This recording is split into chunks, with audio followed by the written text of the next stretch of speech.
Pace bene, ternyata meresahkan juga yang bernama Donditan ini untuk banyak orang Kristen. Karena banyak orang Kristen menjadi ragu tentang kitab sucinya terutama ya. Karena dia berbicara banyak hal di videonya tentang keaslian, tentang isi, tentang muatan teologi, tentang ketuhanan, macam-macam. Nah di video ini saya mau membagikan 3 hal penting untuk mengcounter hampir semua idenya tentang kitab suci, tentang ajaran iman gereja Katolik, kekristenan. Tapi dalam hal ini saya berbicara tentang gereja Katolik. Kalau yang lain menerima bagus juga. Nah, apa itu yang pertama? Yang pertama itu sesuci apa kitab suci? Kan begitu ya. Harus digarisbawahi. Orang Islam dengan orang Kristen memiliki konsep yang berbeda tentang keaslian kitab suci. Hmm? Sekurang-kurangnya saya bisa mengatakan ini dari sudut pandang orang Kristen tentang bagaimana mengenal kitab sucinya. Sesuci apa rupanya kitab suci kita ini sehingga dipandang harus sama dari dulu sampai sekarang, benar-benar dari Allah. Apa maksudnya benar-benar dari Allah? Apakah jatuh dari langit buku itu? Nah, hal-hal macam ini harus dikoreksi. Jadi Bapak Donditan ini terlalu sibuk mengurus kitab suci sampai tak sanggup menyelesaikan mitos tentang jatuhnya kitab suci yang tidak diselesaikan secara rasional. Kan begitu ya. Nah, sesuci apa? Gereja memandang kitab itu suci. Hah? Inilah kitab suci kita, kata gereja. Secara ofisial. Makanya kita terima. Dan kesuciannya bukan terletak pada bahwa dari dulu sampai sekarang tidak ada direvisi satu huruf pun. Bukan itu. Maka, saya mau katakan juga ini. Kalau ada orang Kristen menemukan komentar yang mengatakan, oh ayat ini ditambahi kemudian menjadi bagian dari kitab suci, tidak usah risau. Tidak usah risau. Gereja sudah melihat itu dan itu baik dan itu menjadi bagian dari kitab suci, maka itu kitab suci. Inilah pertanyaannya, sesuci apa rupanya? Bukan sesuci dia jatuh langsung dari tangan, ada tangan dari langit memberinya atau jatuh bagaimana sehingga kita merasa bahwa inilah untuk selamanya huruf-hurufnya, kata-katanya. Dalam perjalanan waktu ada saja perubahan-perubahan kecil atau besar yang tidak mengubah substansi konsep iman, konsep tentang Tuhan yang ditawarkan dalam kitab itu. Dan gereja memandang inilah yang kita ikuti dalam praktek hidup beriman kita. Disitulah kesuciannya. Dan kita tahu lewat ini terkomunikasikanlah kehadiran Allah dalam hidup kita. Untuk orang-orang yang rasional saya pikir kitab suci ini dengan konsep pendekatan semacam ini adalah kitab suci yang paling masuk akal. Apa katanya? Terinspirasi oleh Roh Kudus, ditulis oleh manusia dengan pemahaman kemanusiaan kita. Di situ kesucian dari kitab suci. Maka kalau ada komentar, oh ayat ini ditambahi sehingga imanmu menjadi goyah. Jangan. Jangan goyah imanmu kalau orang berkata, oh ayat ini ditambahi kemudian, ayat ini ditambahi kemudian. Tak masalah. Itu tidak berpengaruh pada kualitas kesucian dari kitab suci. Sejauh kitab ini datang dari gereja. Maka saya katakan di awal tadi, gereja Katolik, gereja ini yang memiliki otoritas dari Roh Kudus ya, untuk mengatakan inilah kitab suci kita. Nah, kalau saya mau lanjut lagi, ini berlangsung dalam sejarah ya. Jadi tidak langsung jadi kitab suci itu, baik itu perjanjian lama, baik itu perjanjian baru. Kitab mana saja yang masuk, bagaimana urutannya. Ada sejarahnya yang bisa kita bahas di waktu. Tapi saya mau katakan, sangat penting memahami kesucian dari kitab itu datang dari mana. Datang dari Roh Kudus dan diungkapkan secara nyata dalam gereja. Gereja memproklamirkan apa yang dibimbing oleh Roh Kudus untuk dikatakan. Dalam hal ini kita mencoba berbicara tentang Roh Kudus seaktual mungkin, senyata mungkin lewat dan di dalam gereja. Itu yang pertama. Yang kedua, soal konteks. Soal konteks Orang sering sekali mengutip teks dari kitab suci menghilangkan konteksnya.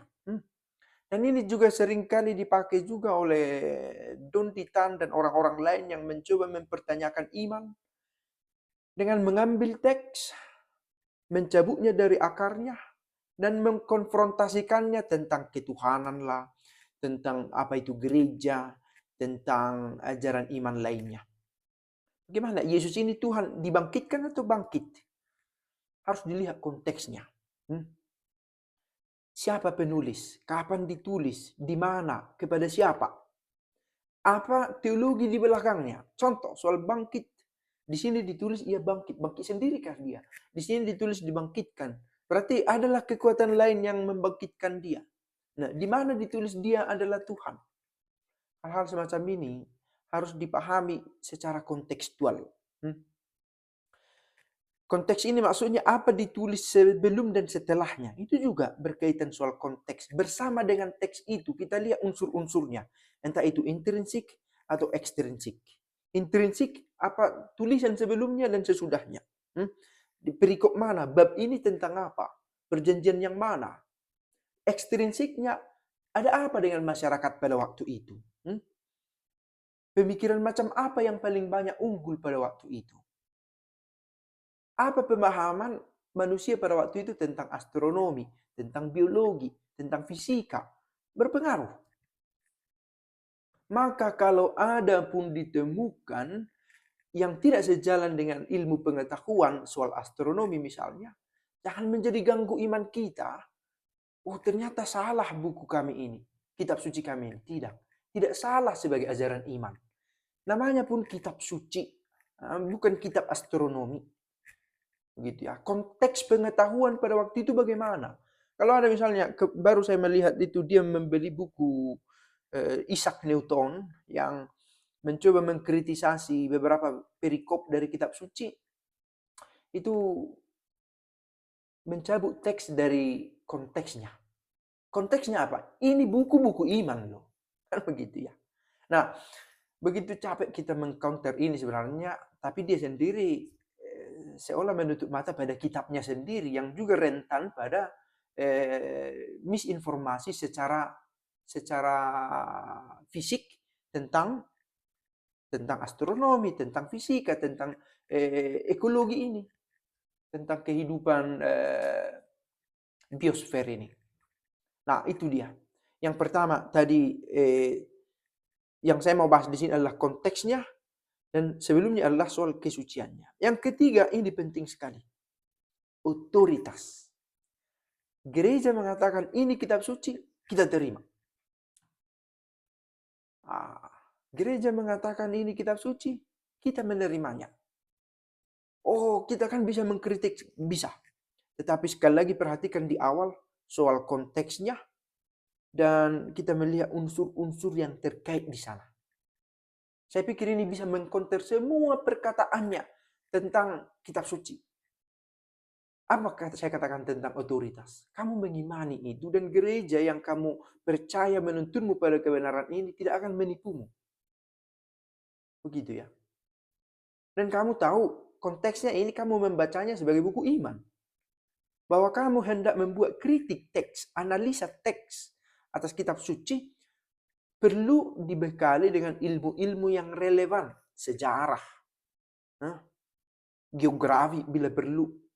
Mengetahui bagaimana persebaran pemikiran pada waktu itu. Bagaimana datang pemikiran Helenistik ke wilayah ini. Apa pengaruh kerajaan Romawi ke wilayah ini sehingga memengaruhi cara berpikir pada waktu itu. Agama-agama apa yang sudah ada di Timur Tengah yang memengaruhi juga penulisan ini. Hal-hal semacam itu tak bisa diabaikan. Karena ada orang yang nekat atau berani sampai ke kritik teks tanpa disertai oleh perbekalan yang cukup. Dan ini yang sering terjadi ketika muncul media sosial ini. Saya pikir informasi ini bisa mengcounter. Bahkan bila kita tidak tahu jawabannya, kita bisa mempertanyakannya. Kenapa di kitabmu ditulis bla bla bla. Apapun komentarnya, kita bisa tanya. Coba tunjukkan ayatnya. Oke. Apa ayat sebelumnya? Berbicara tentang apa ayat ini? Apa ayat sesudahnya? Siapa menulisnya? Kepada siapa ditulis? Mengapa ditulis? Pesan apa yang mau disampaikan? Nah, hal-hal macam ini perlu dimiliki oleh orang supaya jangan gampang.